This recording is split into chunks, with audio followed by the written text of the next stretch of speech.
Is your weekend weather safe? Weather Update American Cities number 141. We're kicking things off with some seriously intense weather brewing in the southern United States. A potent line of storms is getting its act together, aiming for a stretch from Houston all the way over to New Orleans. This isn't just a little rain. We're talking about a slight risk of severe weather. By the time you're hearing this, some of these storms might already be raging. This squall line is expected to race eastward tonight, impacting communities from Tyler, Texas, over to Baton Rouge, Louisiana, and north to Jackson, Mississippi. As this system barrels through, it's not just the wind we're worried about. There's a significant flooding threat tagging along, especially a bit farther north in parts of Arkansas and Mississippi. But the real drama unfolds tomorrow. As the system moves east, it's expected to get a second wind. We're forecasting a major resurgence of powerful storms, creating a dangerous setup for Florida's panhandle and southern Georgia. This is a situation that demands your full attention if you're in the path of this thing. What's particularly concerning for Sunday is the potential for discrete supercells. Think of these as rogue storms that pop up ahead of the main line, hogging all the atmospheric energy for themselves. This is a classic recipe for trouble. The slight risk area covers cities like Panama City, Tallahassee, and Jacksonville. Honestly, driving along Interstate 10 tomorrow could be treacherous. We're also looking at very stormy conditions on I-75 between Atlanta and Orlando, so please be incredibly cautious. Let's talk about the tornado potential because it is absolutely on the table for Sunday. Right now, the Storm Prediction Center has a 5% probability of a tornado within 25 miles of a point, but I wouldn't be shocked if that gets bumped up to 10%.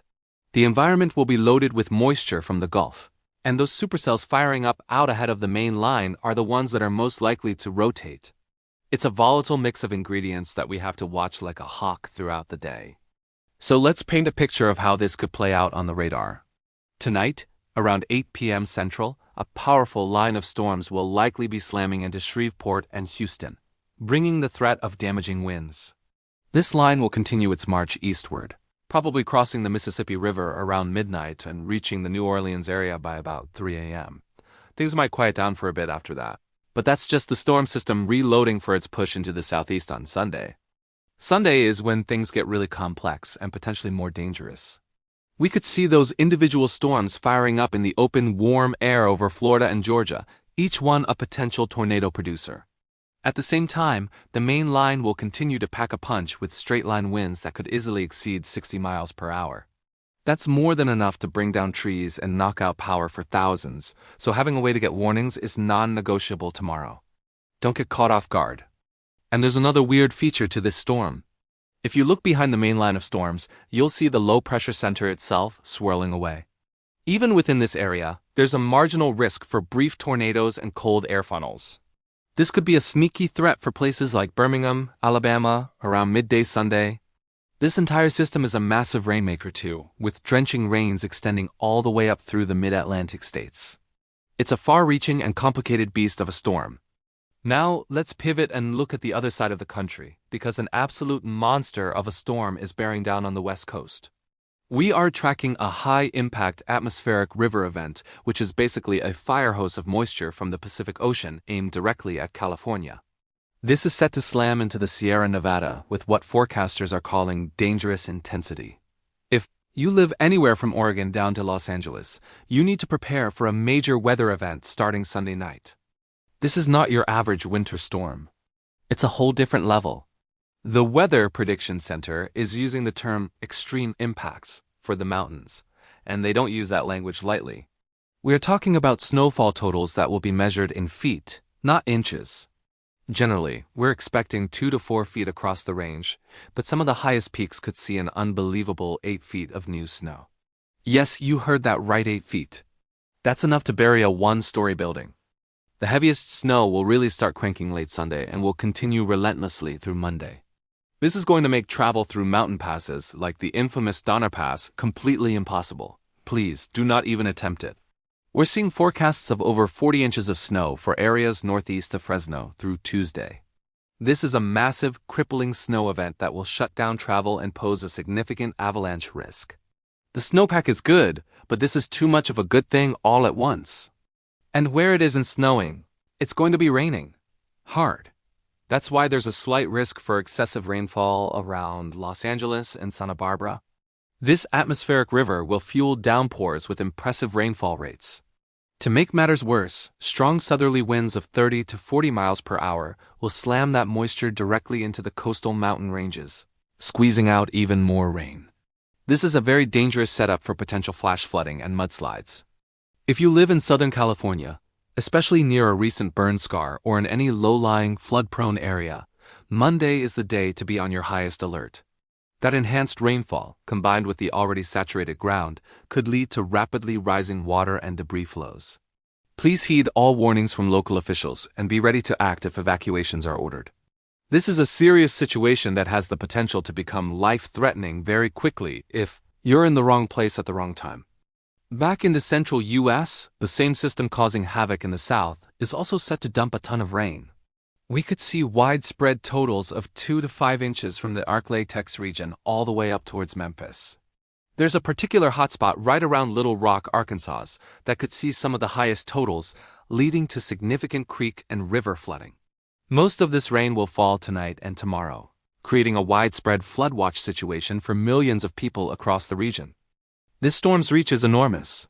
While we've focused on the severe threats, it's also going to produce heavy, flooding rain across Tennessee, Kentucky, and into the Ohio Valley, especially on Sunday. But here's where it gets interesting. Watch the northern edge of this storm. We're seeing signs of cold air getting trapped on the eastern side of the Appalachian Mountains, a phenomenon known as cold air damming. When all that moisture runs into this chilly air, it could lead to a surprise snowfall. This potential snow event from Sunday into Monday is a tricky forecast, targeting one of the hardest places to predict weather in the country. Cities from Pittsburgh eastward toward Philadelphia, New York City, and maybe even Washington, D.C. and Baltimore could see some accumulating snow. This would be on the top side of that same storm system that's causing all the severe weather and flooding down south. It's a perfect example of how one storm can deliver wildly different impacts across the country. But before any snow lovers get too excited, let's inject a dose of reality here. While some forecast models have flirted with the idea of a decent snowfall, the most likely scenario is for a nuisance snow event, not a major blockbuster storm. We're talking about a widespread coating to maybe an inch or two at most. It's the kind of thing that might happen while you're sleeping and cause a few slick spots for the Monday morning commute, but it's unlikely to be a crippling storm for the big cities. The national blend of models shows this general idea of a light snowfall, and the official probabilities reflect that. The Weather Prediction Center is giving places like New York City less than a 20% chance of seeing 2 or more inches of snow. So while we're watching it closely in case it overperforms, you probably shouldn't get your hopes up for a snow day. With that said, you absolutely should not skip the middle and the last part of this, because the temperature pattern is about to get truly wild. Now for the grand finale, the temperature roller coaster that's on the way. For the middle of next week, brace yourself for a massive warm-up across the central and eastern United States. We're talking about another false spring event. Temperatures are forecast to soar nearly 30 degrees above average, with highs in the 60s and even 70s reaching way up into the northern plains and the Ohio Valley. It's going to feel absolutely incredible for mid-February after the recent chills we've had. This taste of spring is thanks to a huge ridge of high pressure building over the continent, allowing that warm air to surge northward, but please, do not get used to it.